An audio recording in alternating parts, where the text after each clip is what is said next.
Second love இந்த வாரம் weekend எபிசோடில் பார்த்தீங்கன்னா அந்த கப்பிள்ஸுக்குள்ளே இருக்கிற ஃபன் சைடை வெளியே எடுத்துகிட்டு வரதுக்கான முயற்சி, அதில் ஒவ்வொருத்தரும் எப்படி அண்டர்ஸ்டாண்டபிளாக இருக்காங்கன்ற மாதிரி ஒரு விஷயம். இன்னொரு பக்கம் 14 நாளில் 3 வாட்டி ஸ்பைஸ் ஜார் டாஸ்க் எடுத்துகிட்டு வந்திருக்காங்க. அந்த 3 வாட்டியும் ஏன் இப்படி எடுத்துகிட்டு வந்தாங்கன்னு பார்த்தா, இல்லை ஒவ்வொரு வாரத்துலையும் சேஞ்சஸ் நடக்குதா அப்படின்றத வெளிப்படுத்த தான் அந்த ஒரு முயற்சி. இதில் நிறைய விஷயங்கள் நடந்திருக்கு. அதை பற்றி தான் இந்த வீடியோவில் பார்க்க போகிறோம். சேனலுக்கு புதுசாக இருந்தீங்கன்னா லைக்கும் ஐப்பும் கண்டிப்பாக கொடுத்துடணும். அதை தாண்டி ஃபேஸ்புக் மற்றும் யூடியூப்பில் ஃபாலோ பண்ணாமல் பார்க்குற நபர்கள் அதிகமாக இருக்கீங்க. எல்லாருமே ஃபாலோ பண்ணிவிட்டு வீடியோ பார்த்தா ரொம்ப உதவியாக இருக்கும். இப்போ கண்டென்ட்டுக்குள்ளே போயிடலாம். ஃபஸ்ட்டு ரம்யா கிருஷ்ணன் மேம் வந்தவொடனே ஒரு கேள்வி கேட்குறாங்க. ஃபன்னான விஷயத்த சீரியஸாக ஹேண்டில் பண்ணுவீங்களா, சீரியஸான விஷயத்த ஃபன்னாக ஹேண்டில் பண்ணுவீங்களான்ற கேள்வி. ஓகே, இது ஏன்னா சீரியஸான சுச்சுவேஷன் நிறைய பேர் ஃபன்னாக ஹேண்டில் பண்ணுறது உண்டு. அதை பேஸ் பண்ணி தான் அவங்க கேட்டிருந்தாங்க. அதுக்கு ஃபஸ்ட்டு வந்து பார்த்தீங்கன்னா பிரியங்கா, நான் சீரியஸான சுச்சுவேஷனை சீரியஸாக தான் ஹேண்டில் பண்ணுவேன். அதை நான் அந்த சுச்சுவேஷனை தாண்டி வந்ததுக்கப்புறம் அதை ஃபன் பண்ணுவேன். பட் அந்த சுச்சுவேஷனை பொறுத்தவரை இதுதான் அப்படின்றதையும் சொல்லிடுறாங்க. இன்னொரு பக்கம் மோனிஷாவும் அதே மாதிரி தான் சொன்னாங்க. பட் என்னன்னா அதை ஹேண்டில் பண்ணுற பார்ட்னரை பொறுத்து தான். ஏன்னா நான் சீரியஸாக இருக்கேன், பார்ட்னர் காமாக இருந்தாங்கன்னா எந்த சுச்சுவேஷனை அவங்க எப்படி ரியாக்ட் பண்ணுறாங்கன்றதை பொறுத்து தான் நான் ரியாக்ட் பண்ணுவேன் அப்படின்ற மாதிரி அங்கே டிஸ்கஷன் போயிட்டு முடியுது. இதில் தேஜஸ் மட்டும் தான் நான் ஃபன்னாக ஹேண்டில் பண்ணுவேன் அப்படின்ற மாதிரி சொல்லியிருந்தாரு. மற்றபடி ஓகே, வீணா சீரியஸாக தான் பார்க்கணும். ஆனால் இந்த இடத்துல எனக்கு தினேஷ் மாதிரி ஒரு பர்சனை நான் பார்த்ததே இல்லை. அவன் டோட்டலாக ஒரு சண்டை போட்டால் கூட அது 5 நிமிஷம் தான் இருக்கும். அதுக்கப்புறம் அதை ஹியூமராக மாற்றிட்டு அதில் வேற மாதிரி ஒரு ட்ராக்ல கொண்டு போயிடுவாங்க. அது கொஞ்சம் டிஃப்ரெண்ட்டாகவே இருந்ததுன்றத வீணாவோட ஃபீலிங்கை அங்கே வெளிப்படுத்தியிருந்தாங்க. ஸோ ஆக மொத்தத்தில் இவங்களுக்குள்ள இந்த ஒரு அண்டர்ஸ்டாண்டிங் உருவாகுதான். அடுத்தது குறிப்பாக பார்த்தீங்கன்னா ஒரு டாஸ்க். அந்த காதில் ஹெட்ஃபோன் போட்டுட்டு இவங்க ஒரு சென்டென்ஸை சொல்லுவாங்க. லிப் சிங்க் மூலியமாக அவங்க ஆப்போசிட்டில் இருக்கிற பர்சன் கண்டுபிடிக்கணும். ஓகே, அதில் ஃபஸ்ட்டு பார்த்தீங்கன்னா பிரியங்கா வராங்க. உன்னோட உண்மை நேர்மை எனக்கு ரொம்ப பிடிச்சிருக்கு அப்படின்றது தான். அதை பிரியங்கா சொல்ல வெக்கே கண்டுபிடிக்க, திரும்ப பார்த்தீங்கன்னா வெக்கே சொல்ல பிரியங்கா கண்டுபிடிக்கன்ற மாதிரி ஆன் ஸ்பாட். ஸோ அப்படியே மாற்றி மாற்றி பண்ணுவாங்க. ஃபஸ்ட்டு இவங்க ஹெட்ஃபோன் போட்டுப்பாங்க, ரெண்டாவது அவங்க ஹெட்ஃபோனு. அதில் அவங்க 2 பேருமே சக்ஸஸ்ஃபுல்லாக சூப்பராக கண்டுபிடிச்சி முடிச்சாங்க. அடுத்ததாக மோனிஷா அண்ட் அபித் போனதில் கொஞ்சம் ஒரு பிரச்சனை போல இருக்குது அபித். ஏன்னா அந்த ப்ரொனன்சியேஷன் வந்தால் தான், கரெக்டான ப்ரொனன்சியேஷன் வந்தால் தான் லிப்ஸிங்கு கரெக்டாக ஒர்க் அவுட் ஆகும். அந்த ப்ரொனன்சியேஷனே வரலன்னு வச்சுங்களேன், பெரிய பிரச்சனை. அங்கே ப்ரொனன்சியேஷன் அவரால் அப்சர்வ் பண்ண முடியல. மோனிஷாவுக்கும் கொஞ்சம் கரெக்டாக தமிழில் அவங்க பண்ணாங்க. பட் என்ன அதை கரெக்டாக பண்ண முடியல ஃபஸ்ட்டு. ஆனால் 2வது டைலாக்கு உன்னை பார்த்தாலே என் ஆர்ட் லைட் ஆகுது, என் ஸ்மைல் பிரைட் ஆகுதுன்ற ஒரு விஷயத்த அதை அழகாக கண்டுபிடிச்சிட்டாங்க மோனிஷா. ஆபித் தான் சொதப்பினாரு, பட் இவங்க அழகாக கண்டுபிடிச்சதை பார்க்க முடிச்சு. அண்ட் தேஜஸ் அண்ட் நேகாவை பொறுத்தவரையும் பார்த்தீங்கன்னா, தேஜஸுக்கு தமிழ் வராது, பேச தெரியும். பட் அந்த சென்டென்ஸை லிப்சிங் மூலிமா டிரான்ஸ்ஃபர் பண்ணுறது பெரிய பிரச்சனை, அவரால் பண்ண முடியல. ஆனால் இதுவே தேஜஸ் சொல்லி நேகா கண்டுபிடிக்கிறதுல அழகாக கண்டுபிடிச்சிட்டாங்க. இதில் கடைசி டைலாக்லாம் நான் எவ்வளோ ஸ்பெஷல்னு எனக்கு நீ தான் புரிய வச்ச அப்படின்னும் போது அந்த இன்னுன்னு ஸ்பெஷல்னு அதை சொல்கிறதுக்கு தடுமாற்றம், நீ தான்றதுலையும் தடுமாற்றம். ஆனால் அதை புரிய வச்சு அழகாக அவங்களே இந்த டைலாக் அப்படியே ஃபார்ம் பண்ணி அவங்களே கண்டுபிடிச்சிட்டாங்க. ஸோ அதில் தேஜஸ் சொல்கிறத விட அவங்களுடைய திங்கிங் கரெக்டாக ஒர்க் அவுட் ஆகிருக்குன்றது தான் பாயிண்ட்டு.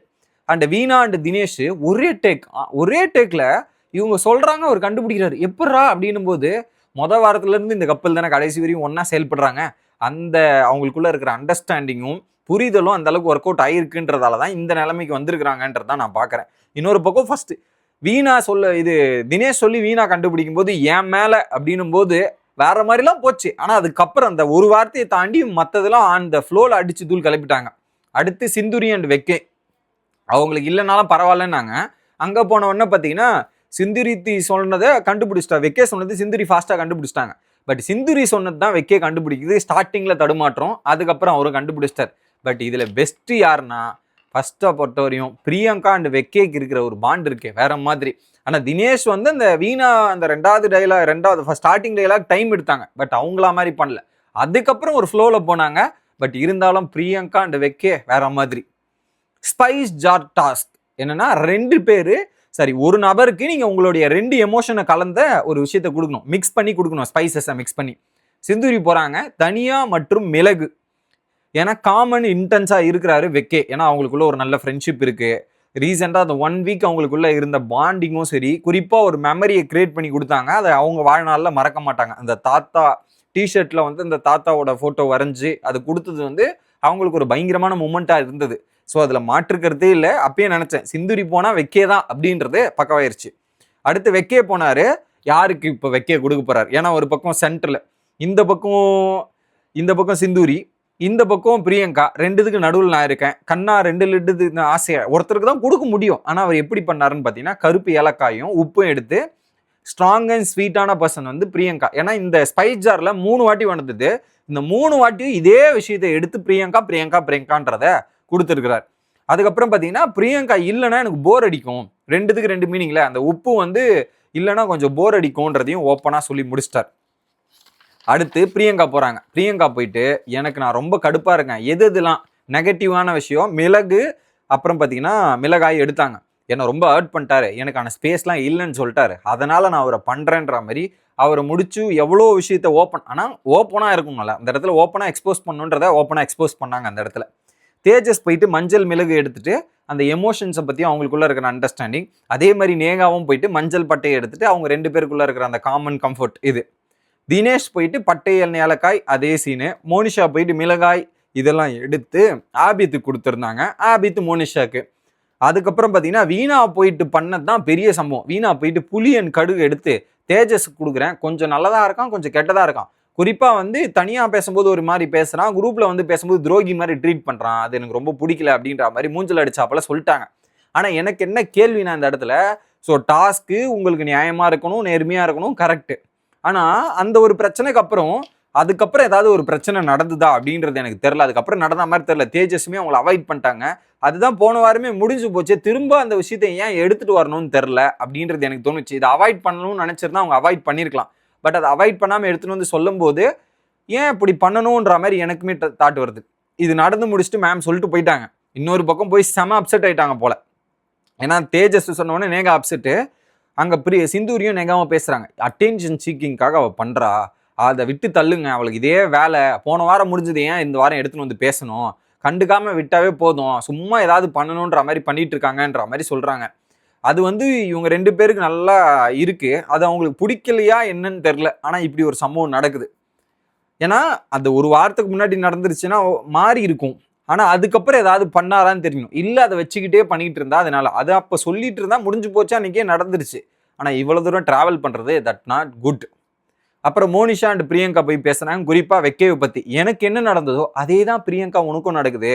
ஸோ நம்ம செலக்ட் பண்ண மாட்டோமா, நமக்கான மூமெண்ட் இருக்காதான்னு யோசிக்கும் போது சிந்துரியை வந்து இது பண்றது, அப்புறம் வந்து இந்த லெட்டரை கூட இப்படி பண்றானே அப்படின்னும் போது உடனே சொல்றாங்க மோனிஷா, அவனுக்கு காமன் சென்ஸே இல்லை, மெமரி ஒரு விஷயம் நல்லா நடக்கும்னு யோசிப்போம், இதெல்லாம் இது பண்ணும், அப்படி கூட கிடையாது.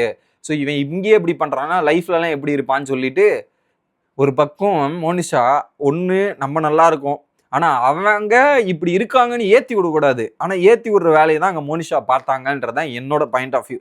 இது அடுத்து எப்படி போகுதுன்னு பார்க்கலாம்.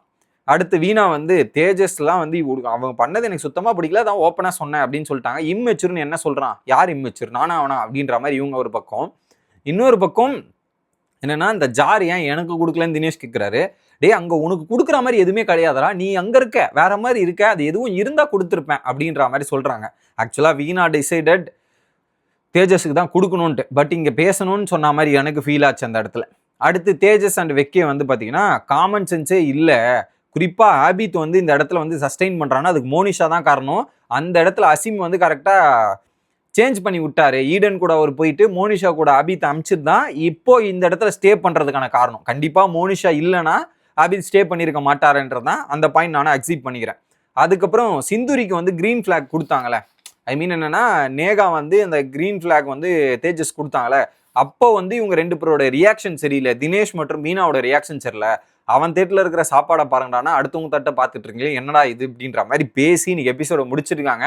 வர வாரங்களில் நேகா, சிந்துரி அண்ட் தேஜஸ் இவங்க 3 பேர்ல யாராவது ஒருத்தர் வீணாவை அட்டாக் பண்ணுவாங்கன்னு நினைக்கிறேன். அந்த நிலைமையில தான் இருக்கு. வீணாவும் சும்மா இல்லை, போட்டு செய்யறதுக்கு அவங்களும் காத்திருக்கிறாங்க. கடைசியில் அவங்கள போட்டு செய்யற நிலைமையில மற்றவங்களும் இருக்காங்கன்றது பார்க்க முடியுது.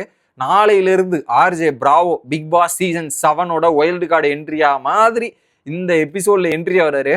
அதுல நிறைய சம்பவங்கள் பண்ணியிருக்கிறாரு. அதை நாளை எபிசோட்ல வந்து நான் பார்த்துட்டு சொல்றேன். ஸோ தொடர்ந்து சேனலோட இணைஞ்சிருங்க. Bye guys.